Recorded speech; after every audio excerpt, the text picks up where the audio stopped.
జై శ్రీరామ్. అందరికీ నమస్కారం. వెల్కమ్ టు న్యూస్ అఖండ. నేను మీ కస్తూరి శ్రీధర్.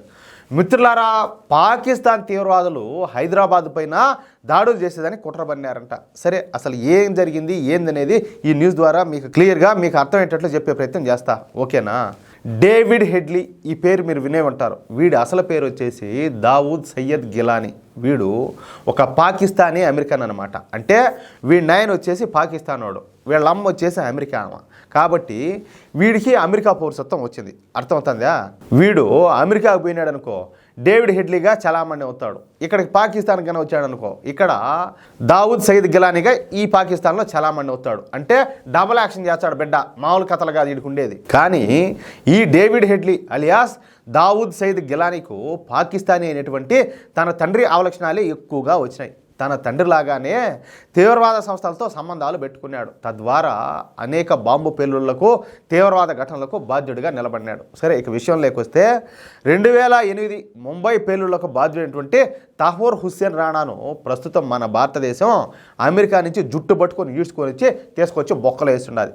వాడు ప్రస్తుతం ఎన్ఐఏ ఆధీనంలో ఉన్నాడు. ఒక రహస్య ప్రదేశంలో ఎన్ఐఏ వాడినైతే విచారిస్తుంది. ఇక ఇదే సమయంలో America David Headley alias Dawood Sayyed గిలానీకు సంబంధించినటువంటి కొన్ని రహస్య పత్రాలను మన ఎన్ఐఏకి అయితే అందించింది.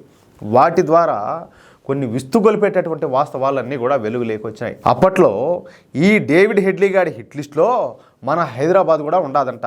మన హైదరాబాద్లో కూడా బాంబు పేలుళ్లు జరపాలని చెప్పేసి ఈ డేవిడ్ హెడ్లీ భావించాడంట.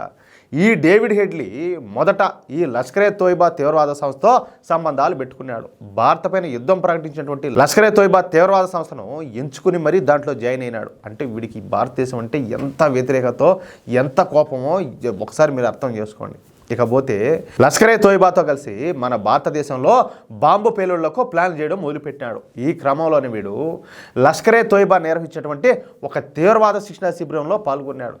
దొరా-ఏ ఆమ్ పేరుతో లష్కరే తోయిబా నిర్వహించేటువంటి ప్రాథమిక ఉగ్ర శిక్షణకు హాజరైనాడంట.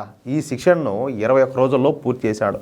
తరువాత ఆయుధాలను ఎలా ఉపయోగించాలన్న విషయాలపైన లష్కరే తోయిబా నిర్వహించినటువంటి దొరా-ఏ ఖాన్ శిబిరంలో 3 నెలల పాటు ఆయుధాలను ఎలా వాడాలో నేర్చుకున్నాడంట.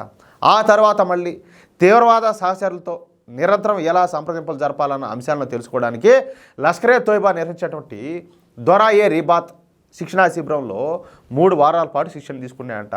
చూడండి, ఆర్మీ వాళ్ళు కదా ట్రైనింగ్ తీసుకున్నట్టు మన దేశాన్ని నాశనం చేసేదానికి వీడు ఎన్ని రకాల ట్రైనింగ్లు తీసుకున్నాడు చూడండి.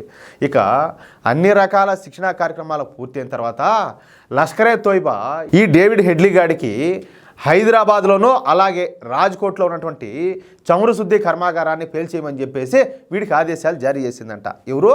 లష్కరే తోయిబా. అయితే కొన్ని కారణాల మూలంగా తర్వాత వీళ్ళ ప్లాన్ మార్చుకొని ముంబైలో దాడులు చేయాలని చెప్పేసి నిర్ణయం తీసుకున్నారు. అంటే కొద్దిలో ఈ హైదరాబాద్లో ఈ బాంబు పేలుళ్ల ప్లాన్ అయితే తప్పిపోయిందనమాట. లేదంటే హైదరాబాద్లో కూడా ముంబైలో జరిగినట్టు దారుణం వినాశం సృష్టించిండు. అంటే చూడండి, భారతదేశంలో బాంబు పేలుళ్లు జరపడానికి ఎంత పక్కాగా ప్లాన్ చేసుకున్నారో. దీన్నే వీళ్ళు జిహాదీ అంటారు. అంటే వీళ్ళ భాషలో అది పవిత్ర యుద్ధం అంట. అంటే మనుషుల ప్రాణాలు చేయడమే వీళ్ళ జిహాద్. అది ఎంత దారుణంగా ఉన్నది చూడండి.